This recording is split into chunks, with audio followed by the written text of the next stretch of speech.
Fear is the normal human condition. If you feel that your fears are unusual, the good news is that they are not. Hi, I'm Dennis Bradford. There's more good news about fear, namely, it's optional. Before considering that in the following video, let's focus here on the importance of fear.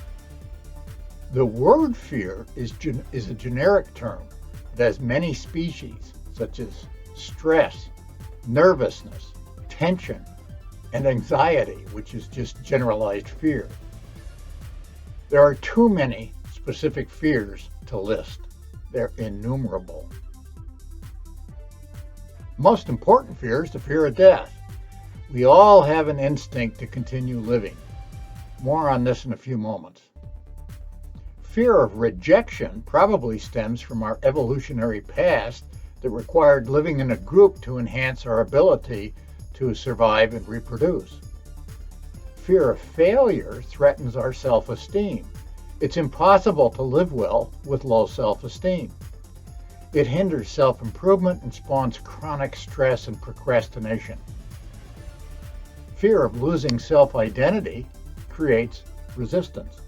We cling to thoughts about ourselves with the idea that that's the road to happiness when, in fact, doing so is the royal road to unhappiness. Fear of public speaking affects many people afraid of a loss of social status. Fear of the unknown cripples many people who believe that uncertainty means future threats. Fear of abandonment comes from our need to attach to others and creates multiple problems forging satisfactory relationships. Clinging or attaching is never the answer. Fear of intimacy comes from feeling vulnerable or fearing loss of autonomy. There are lots of other common fears too, including fear of heights, of snakes, of spiders, and even of success. Understanding fear is critical to understanding human psychology. Fear shapes the lives of nearly all human beings. Fear shapes the lives of nearly all human beings. That's what it means to claim that fear is the normal human condition. Dr. David R. Hawkins was a well-known psychiatrist as well as a wise philosopher.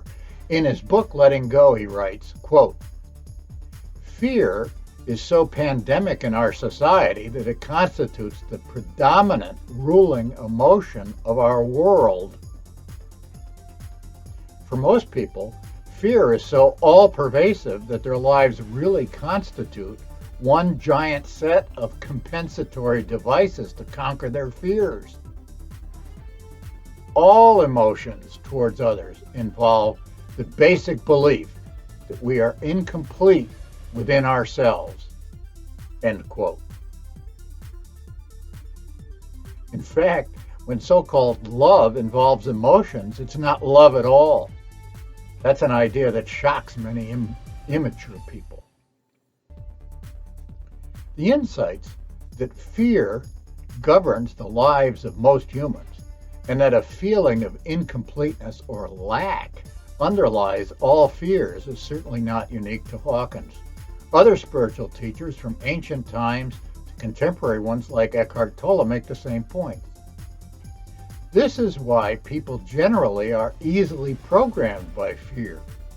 In the last century, it's become obvious how authoritarian politicians have often gained political power by feeding the fears of their followers. To live in fear is to suffer. Don't confuse pain with suffering.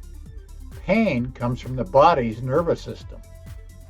Suffering comes from our minds. When we resist pain, we suffer. Instead of resisting pain, or anything else, sages learn to accept reality completely and unconditionally. That's wisdom. It's only those of us who are foolish who continue to resist reality. I don't know about you, but whenever I resist reality, I lose. Not only Does fear govern the lives of most people? But also, sages have been teaching for thousands of years that freedom from feeling incomplete, lacking, and so from all fear becomes possible when we realize our true nature, when we understand ourselves correctly. Living in fear vanishes with realizing our essence, what we are. It's only when we're stuck with a fundamentally impoverished understanding of our own human nature as lacking what is required for living well or wisely that we have to live dominated by fear. Instead of trying to dissolve all prolonged unwanted emotions, many people try instead to deal superficially with individual ones. For example, if you fear public speaking, you could hire a clinical psychologist to use, say, cognitive behavioral therapy to get you to overcome that fear. It's true that often education and exposure can be used to overcome specific fears. The more fears you dissolve, the better you'll live. Unfortunately, again, fears are innumerable. You may suffer from so many fears that the procedure of dealing with them individually may take years or even decades and cost you tens of thousands of dollars. So even when it works, that procedure may not be cost effective in terms of either time or money. You may have to spend the rest of your life in therapy. Worse, that procedure almost certainly won't be effective with the most important fear of all, which is the fear of death. The reason that nearly all psychiatrists, psychologists, and other therapists themselves is that they haven't realized their true nature. If they help you, therefore, it will be accidental when it comes to the fear of death. Why is the fear of death the most important fear of all? Excuse me. It's because all other fears are based on it. Since it's the most fundamental fear, undermining it undermines all other fears. Hawkins, Tola, and others make this important point. Hawkins gives an example like this. Excuse me again. Don't you live in fear of losing your job or income? Why? One reason is because you fear not being able to pay your rent or mortgage. Why? Because you fear becoming homeless. Why? Because you fear losing protection from the elements as well as from predatory humans. Why? Because you fear that you'll be more likely to become sick or injured. Why? Because then you'll be more likely to die. That's an example of why the fear of death grounds all other fears. Fear is the normal human condition, which means that about 95% of us fail to live well. Fear governs our lives because we live with a feeling of incompleteness or lack. Instead of living well, we live poorly. How is suffering by living in fear at all anything positive?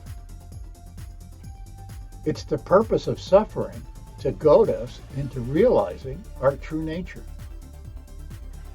If we could stop fearing death, we'd undermine all other emotions. If we could do that, we'd free ourselves from emotional bondage and so live better and more freely. But how might it be possible to stop fearing death? Good question. I'll offer you my answer in the following video entitled, Fear is Optional for Human Beings. Permit me here 3 final points. First, if you found this video stimulating, please engage by liking or sharing it. If you subscribe to this channel, you won't miss any of them. Second, if you missed the previous video entitled Prolonged Emotional Distress is Optional. Prolonged Emotional Distress is Optional. I recommend that you search for it here on YouTube and watch it. Third, when you encounter others, please remember that fear shapes the lives of nearly all human beings. Be kind. Peace.